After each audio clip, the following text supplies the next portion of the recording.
Magandang araw sa ating mga solid subscriber at ating mga subscriber na bago. So dito tayo ngayon sa Gamao, Panabo City, no. So ang gagawin natin dito mga migs ay paplastiran natin yang wuling na yan na ano na.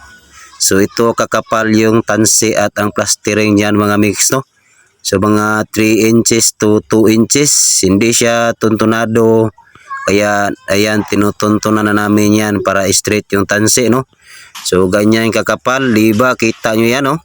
So plastering ito mga migs sa wuling dahil medyo ano na, nangalaglag na kasi yung hollow block. So ang pakyaw namin dito mga migs ay 7,000 at 2 araw at kalahati namin natapos. So yan na mga migs, natapos na natin sa baba, no? So di ba ang ganda ng tignan at ang linis na. 7,000 ang pakyaw namin dito mga migs at kasama pa rin itong dito sa bandang sa taas na sa firewall mga migs, no? So yan ang 7,000 mga migs, bali taas at baba. So yan lang muna mga migs at maraming salamat sa ating mga subscriber at sa mga nagsishare ng ating video.